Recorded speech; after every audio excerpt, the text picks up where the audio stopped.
Hello and welcome to today's video where we're going to be talking a little bit about creative writing and it's a skill that's applicable to Key Stage 3 and 4, and in particular today we're going to be looking at how we can vary our sentences in creative writing. So to start us off, we're going to have a read of this paragraph. Feel free to pause the video whilst you read through it. It's quite a short paragraph though, so it shouldn't take you too long to read. Okay, so assuming that you've read it, I want you to ask yourself, what makes this paragraph boring? And hopefully you can see that the main reason it's boring is just the repetitive structure of how these sentences have been written.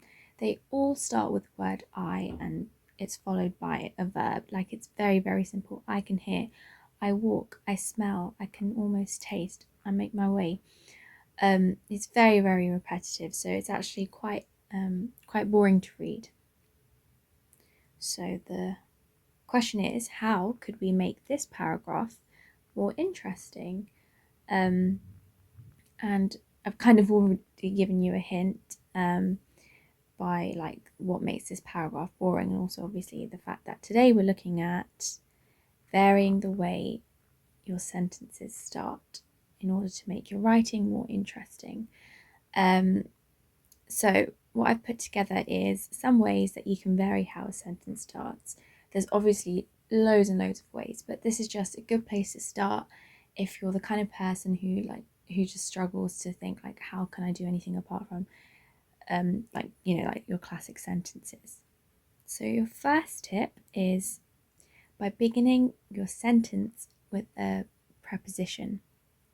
So a preposition is a word that tells you about where or when something happened. So you can look at those two examples in case if you're not sure what a preposition is.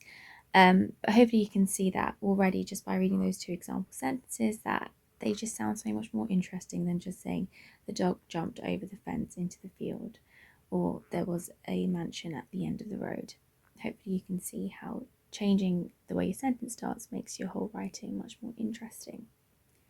The next tip is by beginning your sentence with a participle, which is a verb that's either got an ing ending or an ed ending, like you can see here with laughing and shrieking and then the petrified. Again, hopefully you don't need me to repeat how these starting your sentences like this makes it so much more interesting than just saying the children were laughing as they went into the playground, or the baby began to cry because of the noises he could hear. It also gives you the chance to just show exactly, like, give you more detail into what's happening in the scene. Like, for example, petrified, you're explaining that this baby, how this baby feels. Okay. The next tip is by beginning your sentence with an infinitive. Again, it is a verb, but it's the form of a verb which begins with to. So put the word to in front of any verb, and that is what it means to have the infinitive version of that verb. So again, makes it just a little bit more interesting than starting with a boring subject and then a verb following it. Our next tip is by beginning your sentence with an adverb, a verb which describes a verb. So here we've got majestically, and we've got softly and gently.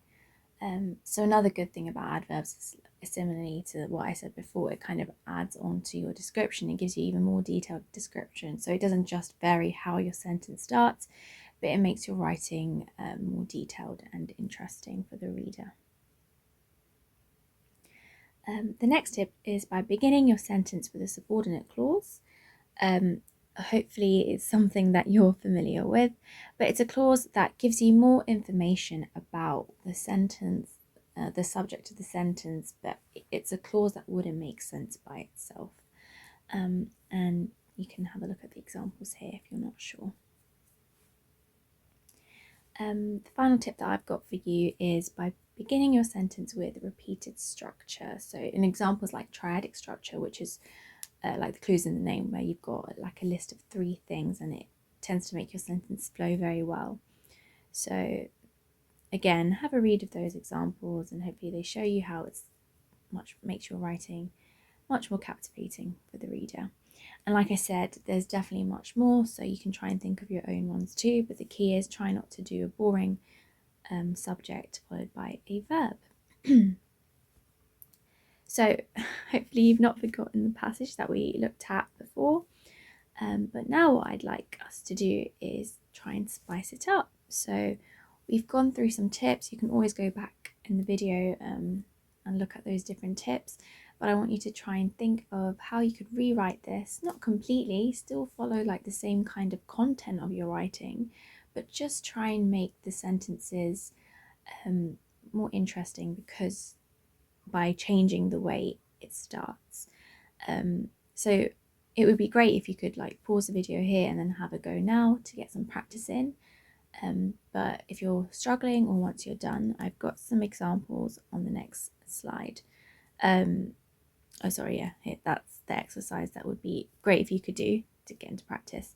But here we go. This is some examples if you're stuck or if you're done and wanting to see.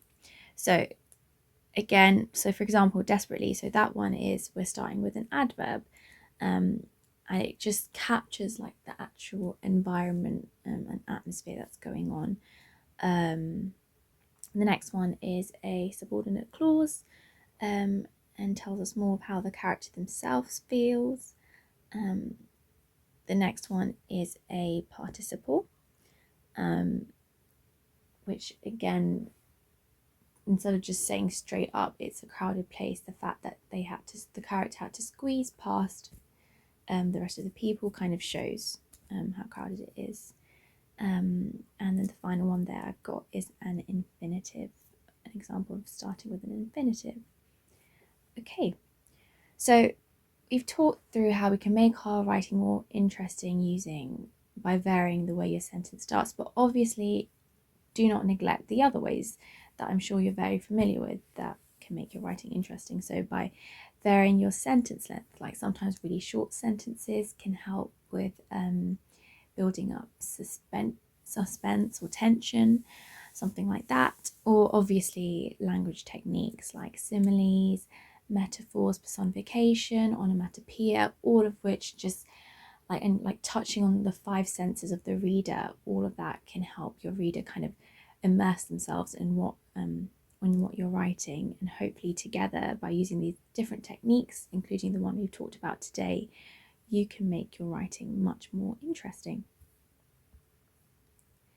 Thank you so much for watching, and yeah, please like and comment any future videos that you'd like to see from us.